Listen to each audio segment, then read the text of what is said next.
बिस्मिल्लाहिर्रहमानिर्रहीम अस्सलाम वालेकुम। इन्फो टीवी की एक और मुफीद वीडियो में आपको खुशामदीद कहें कि आज की वीडियो में आपको बताएंगे कि आप सऊदी अरब के अंदर रहते हुए या किसी भी जीसीसी मुल्क के अंदर रहते हुए आप सऊदी अरब से, यूएई से या कतर, ओमान, कुवैत वगैरह से आप कैसे जो है यूएसए का विज़िट वीज़ा अप्लाई कर सकते हैं। बहुत से लोगों की ख्वाहिश होती है कि वो कनाडा मूव कर जाएँ, ऑस्ट्रेलिया मूव कर जाएँ, जो है उसके अलावा यूके मूव कर जाएँ और इस तरह की जो कंट्रीज़ हैं। और यूएसए जो है वो बहुत अच्छी कंट्री है इस लिहाज से भी कि आप जो है वहाँ पर जाकर अपने आप को सेटल कर सकते हैं। तो आज की वीडियो में बात करेंगे कि हम यूएसए का टूरिस्ट वीज़ा या विज़िट वीज़ा किस तरह से ले सकते हैं। यूएसए का जो टूरिस्ट वीज़ा है ये एक नॉन इमिग्रेंट वीज़ा होता है जो लोगों को अलाउ करता है वहाँ पर एंटर होने के लिए, टूरिज़्म के लिए, बिज़नेस के लिए या दोनों चीज़ों के लिए। अब इसकी एलिजिबिलिटी क्या है और इसके लिए क्या-क्या डॉक्यूमेंट्स रिक्वायर्ड होंगे आपको बताते हैं। सबसे पहले तो इसकी एलिजिबिलिटी के लिए आपके पास जो है ट्रैवल टिकट होनी चाहिए। तो सबसे इम्पोर्टेंट है सफ़र कैसे करेंगे आप, अगर नहीं होगी तो वो चाहिए होगी। दूसरा, अगर आप फैमिली विज़िट कर रहे हैं या फ्रेंड्स दोस्तों को मिलने जा रहे हैं तो उनकी तरफ से कोई आपके पास इनविटेशन लेटर होना चाहिए। अगर है तो, नहीं तो टूरिस्ट पर्पज़ के लिए जा रहे हैं तो नो नीड। ओके। उसके बाद अगर आप मेडिकल के लिए जा रहे हैं तो आपको मेडिकल के डॉक्यूमेंट्स दिखाने होंगे कि भाई मुझे इलाज करवाने जाना है, मुझे ये प्रॉब्लम है, ये बीमारी है, वो आपको उसके यानी कि रेलिवेंट जितने भी डॉक्यूमेंट्स हैं वो आपको अटैच करना होंगे। ठीक है। अगर आप सऊदी अरब के अंदर हैं तो आपको यहाँ का इकामा कापी, आपका पासपोर्ट की कापी, आपका एग्जिट एंट्री वीज़ा चाहिए होगा। ठीक है। और उसके बाद सबसे मेन चीज़ आती है कि भाई आपके पास पैसे भी हैं कि नहीं। आप वहाँ जाएंगे तो वहाँ जाकर आप खर्च कैसे करेंगे। तो उसके लिए आपको जो है अपने बैंक में एक अच्छी खासी अमाउंट जो है वो दिखानी होगी, यानी कि जितनी आप दिखा सकते हैं। जितना गुड़ डालेंगे उतना मीठा होगा, वो तो आप समझते ही हैं।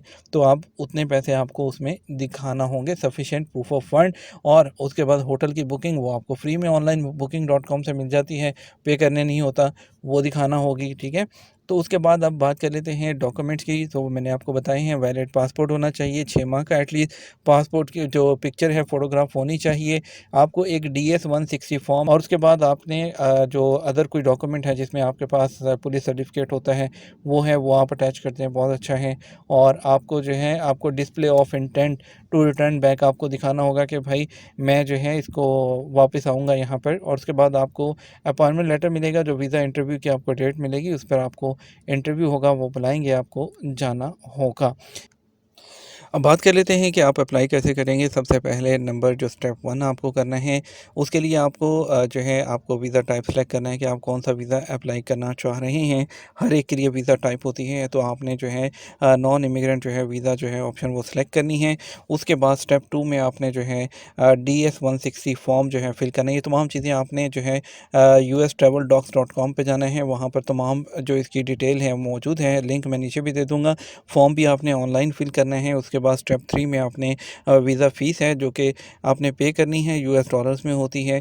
और उसके बाद नेक्स्ट स्टेप में आपने क्या करना है, वीज़ा फ़ीस पे करने के बाद आपको जो है लॉगिन करना होगा उसी प्रोफाइल में जो कि आपने अपना अकाउंट क्रिएट किया था। और उसके बाद आपको जो है वो डैशबोर्ड पर जो नज़र आएगा उसमें आएगा कि शेड्यूल योर अपॉइंटमेंट। आपको अपनी जो है तमाम डॉक्यूमेंट्स प्रोसेस अपने अटैच करने के बाद अपनी अपॉइंटमेंट जो है वो शेड्यूल करनी है इंटरव्यू के लिए। जो डेट आ रही होगी वहाँ पर उस हिसाब से आपने उसको सेलेक्ट कर लेना है।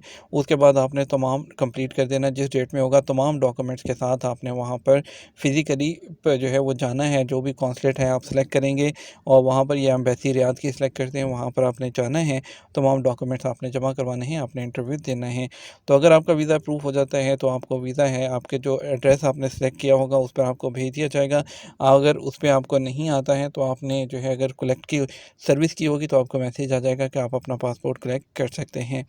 ये प्रोसेस आपने फॉलो करना है, मैं लिंक नीचे डिस्क्रिप्शन में दे दूँगा। अपना ख्याल रखिएगा, वीडियो को लाइक और शेयर कीजिएगा। अस्सलाम वालेकुम।